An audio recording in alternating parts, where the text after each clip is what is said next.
This video is brought to you by StoneAgeGamer.com, a fantastic site for retro games, systems, accessories, and more. Be sure to check out StoneAgeGamer.com. Skip it up and that up!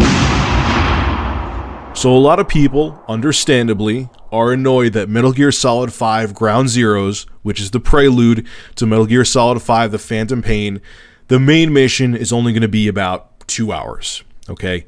And Hideo Kojima went on Twitter to basically defend the game, and this is what he had to say. Metal Gear Solid 5 Ground Zeroes includes the main mission alongside 5 side ops. All missions include elements such as trial records, where players can compete against each other online. This is not a linear game like the past. Ground Zeroes offers freedom of approach and play style, which we hope players will enjoy over and over without becoming bored. I believe people will be satisfied with the playtime of Ground Zeroes and will not stress the clear time, which is a standard for linear games. So it was funny. I'm not a big Metal Gear Solid fan, but, I was pretty annoyed too. They're making you pay $30 for the 7th gen version of Metal Gear Solid 5 Ground Zeroes and $40 for the 8th generation PS4 and Xbox One version. And I was playing, as you're looking on the screen right now, I was playing Golden Axe. And I remember being a kid, and for my birthday, I got $50 from my grandmother, and going to, God, what was it back then? Walden Software, I believe, and picking this game up, and it taking up my whole $50 I got from my grandma. And I'm like, damn. Because what was funny is that I beat this entire game, Golden Axe, which I believe I spent around $50 on back then, in 32 minutes, according to the video that I captured. That's also including, the intro. I didn't start playing the game right away. So it was about 30 minutes it took me to beat all of Golden Axe. So I'm like, you know what? I want to go and find the actual prices of these games back in the day, and I want to adjust them for inflation. And this is what I found out, and you're going to probably shit yourself. So it took me friggin' forever, for some reason, to find the original prices of these games from 1990, 1991. And finally, on Flickr, I believe, I found a Sears wishlist catalog from 1991. I'll show a picture of it now.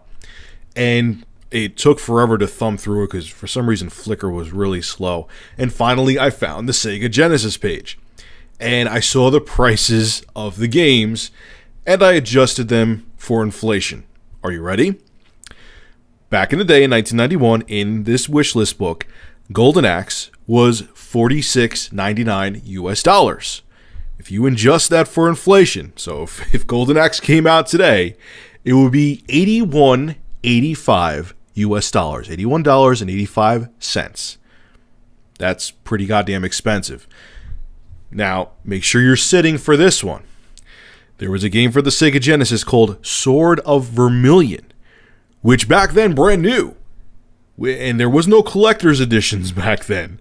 It was $74.99. So imagine going to God, I can't even think of the store right now, GameStop, and getting the plain Jane vanilla version of a game that just comes out for $75. You would flip, right? $75 US.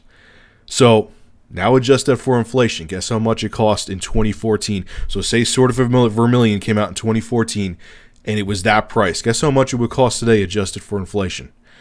$130.62. Damn. Now, an awesome YouTuber and a friend of mine, I talk to him all the time on Facebook, Silver Mongoose Videos, I'll have a link to his channel below in the description, brought up a pretty valiant argument defending Golden Axe.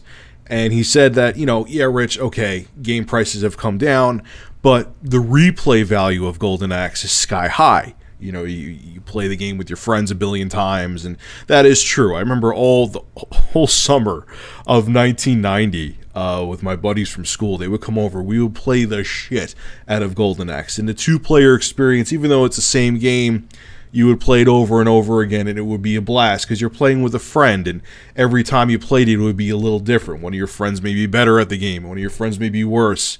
Just things change, and it makes it fun, even though you played the same game and probably beat it 20 times over. But some could also argue, too, that Metal Gear Solid games, some people say they have a lot of replay value, too. I'm not a huge fan of them. I can't vouch for that myself. But, you know, there's something to be said in both directions. But my point of this video is, you know, and I've become spoiled too, but if you look back, gaming is more affordable than it's ever been. Think about that. Could you imagine? And these games were short. You know, like I just said. So, I played, what other game was I playing? Altered Beast, which that game, to me, no offense, doesn't have that much replay value. It's not a horrible game. It's just not a great one. You could beat that game in like 20 minutes. Another game, I mean, it was packed in with the Sega Genesis, but another game that was a pretty penny back then. Gaming, you know, look, I complained too about the length of Metal Gear Solid 5 Ground Zeroes when I first heard about it, but I just want to put things in perspective for you guys and how much, in some ways, there's some ways gaming has gotten a lot worse too, I agree, but in some ways, gaming has gotten a lot better and a lot more affordable. Alright folks, this is Rich of Review Tech USA signing out. Make sure to rate, comment, favorite, and subscribe. And as always, thank you for supporting my channel. Have a good one.